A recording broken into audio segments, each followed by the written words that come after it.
James Harden and the 76ers are hoping to regroup and make a finals run.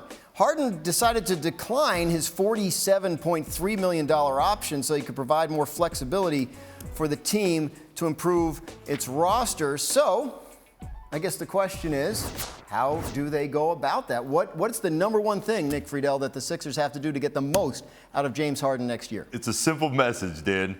James, get in shape. That's what it's about. If James Harden can get in shape this summer, he can still be a very, very good player in the league. He can get to the rim a little bit more. The explosion can come back.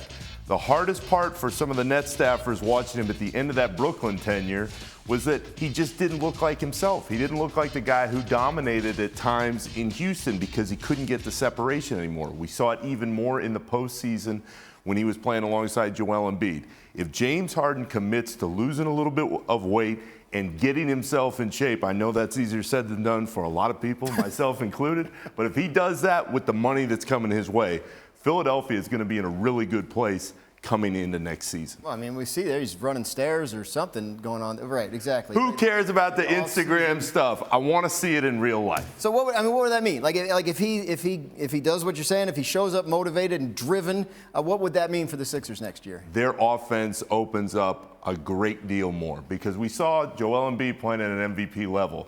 You didn't get the help you thought you were going to get from Harden. And Dan, if you get that type of star power on the wings, moving the ball, pushing it up, getting P.J. Tucker involved defensively, you have the core with Doc Rivers at the helm of a team that really can push in the East.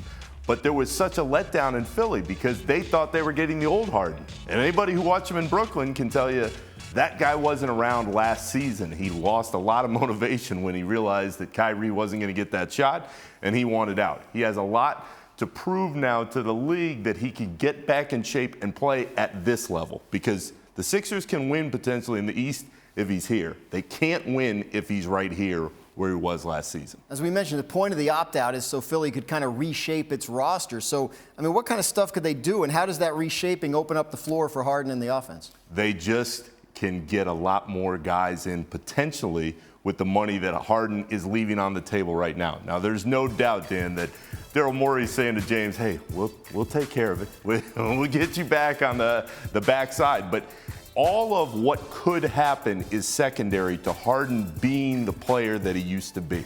All the other additions potentially in season that could come in a few months or closer to the trade deadline, that's all well and good for Philly. It starts with Harden committing to the program and being in the kind of shape that led him to be one of the best players in the game for such a long time. If he gets back to that level, the other part of this is there are a lot of people around the league that would go, Philly, this can work with Embiid playing the way he did last year. You said committing to the program. I thought you were going to say process. That's a tough word in Philly, right, when we talk about Hey, if they don't do it this year, that could be the end of this process. Not Embiid leaving, but this team as a legit threat to win it all.